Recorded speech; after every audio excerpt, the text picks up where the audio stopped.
¿Sabías que Ecocultura recibió el primer premio Raíces de Argentina 2013? Un orgullo figurar en la lista de ganadores de gran trayectoria en Argentina.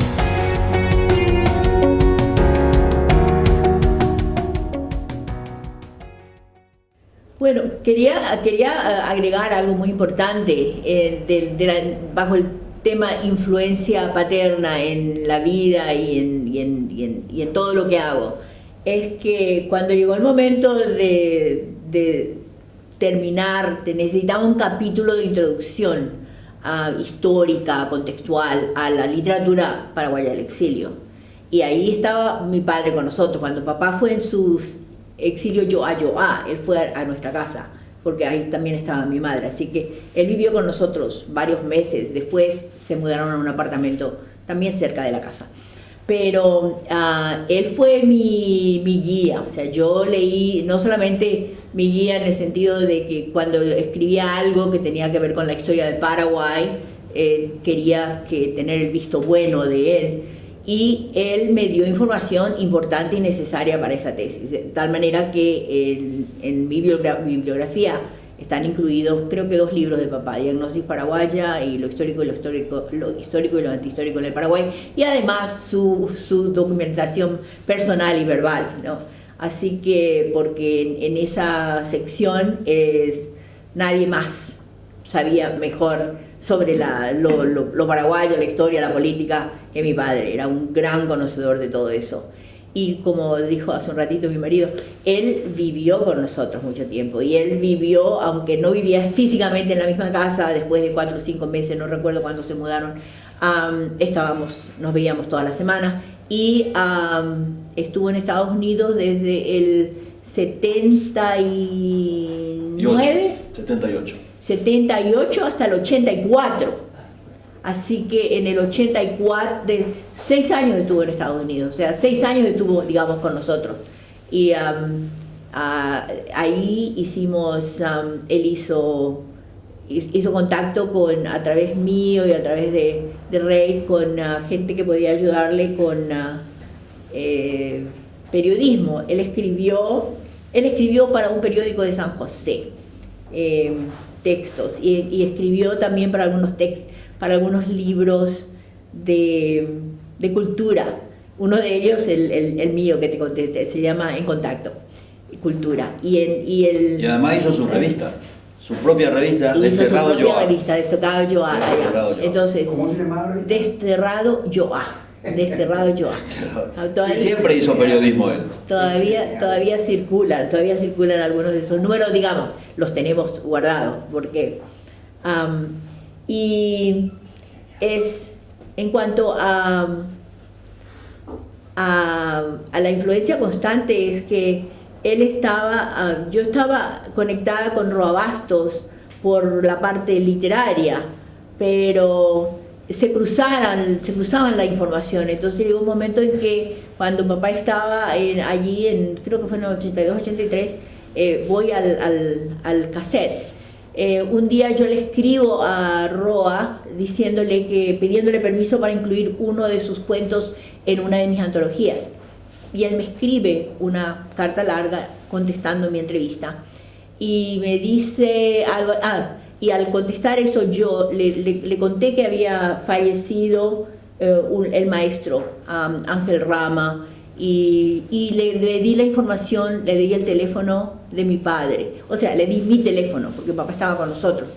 Y al enterarse de que estaba con nosotros, un día llama por teléfono.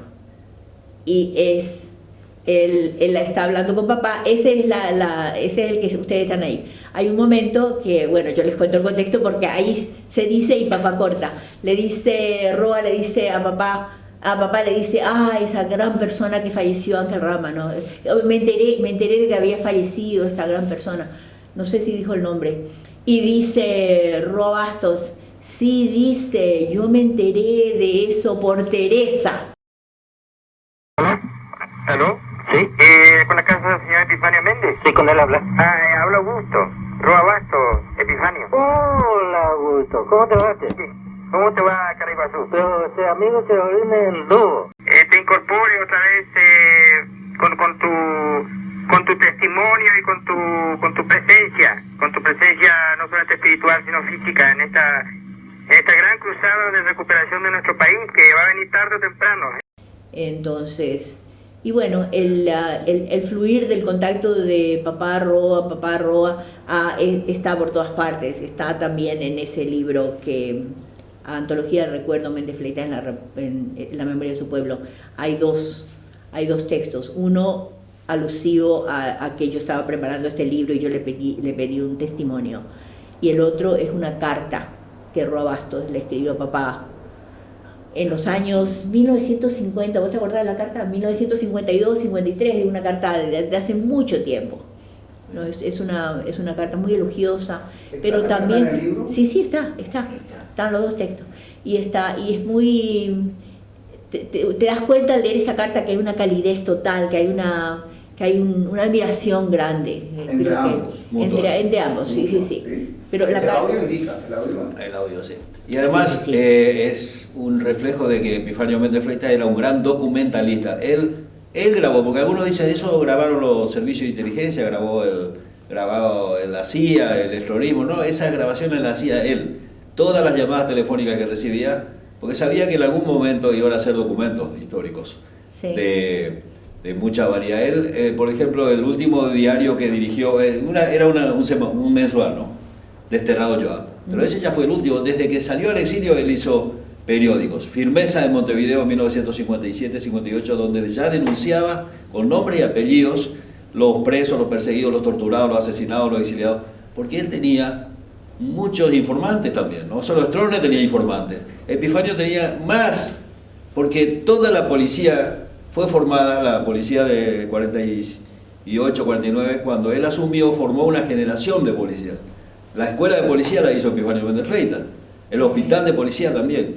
Había una generación de policías que era simpatizante de Epifanio Méndez. Por eso Stroessner tuvo que perseguir tantos policías y tantos militares. La purga que hizo de policía y militares es impresionante. Donde va y contra yo fui perseguido porque era policía y fui de la época de Epifanio, y entonces Stroessner tenía tanto miedo de los epifanistas y del epifanismo que no permitía, o incluso a los nativos de San Pedro del Paraná los tenía todos fichados como, aunque no lo sean, eran todos fichados como posibles. Puede ser que en ese grupo de gente que él controlaba haya estado el papá de Alberto Candia. Por supuesto, el mayor Virgilio Candia fue el primer militar desfenestrado por Stroessner en diciembre del 55.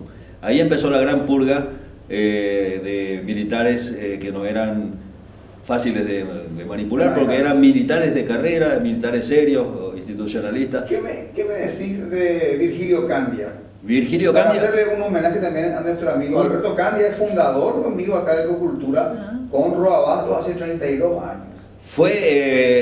Realmente él tenía la decisión de resistir. Pero mi padre, que ya no quería saber mucho de hechos de violencia, estaba un poco ya, ¿cómo se dice?, saturado de tanta violencia y la guerra civil y todo eso, y él dijo, no, dejemos así que se haga cargo la conducción del Partido Colorado de la crisis. Pero Virgilio Candia, todos los que lo conocen, dice que él le planteó a Epifanio Méndez, vamos a resistirle, vamos a darle, porque tenían fuerza militar. Había muchos militares que querían evitar que Stroessner se fortalezca, ¿no? O que se imponga. Pero más bien el líder le dijo que no, que era... Pero lo que pasa es que nadie pensó que iba a durar tanto también el terrorismo. Eso creo que es otro tema. Todo el mundo decía, bueno, va a ser efímero un gobierno como tantos que hubieron acá, que duraron... Pero esta vez le salieron mal los cálculos a todo el mundo, a tal punto que la mayoría de la dirigencia colorada se tuvo que rendir. Hubo mucha resistencia del Partido Colorado en el 55, ¿no? La cantidad después en el 58, 59, y después evidentemente se impuso a sangre y fuego el estronismo directamente sometió, pero no solo al Partido Colorado, sometió a todas las instituciones. No le podés decir solamente que hayan sido los colorados los responsables de ese régimen, porque no es así. Stroessner hizo un régimen muy amplio, sometió a las Fuerzas Armadas, sometió a la policía, a toda la clase política, incluso opositores. que le hicieron el juego armando una fachada de parlamento, que tenían ahí una fachada de parlamentarios, diputados. Pero el poder supremo era el de Stroessner, no había tres poderes. Era unipersonal, él manejaba la justicia,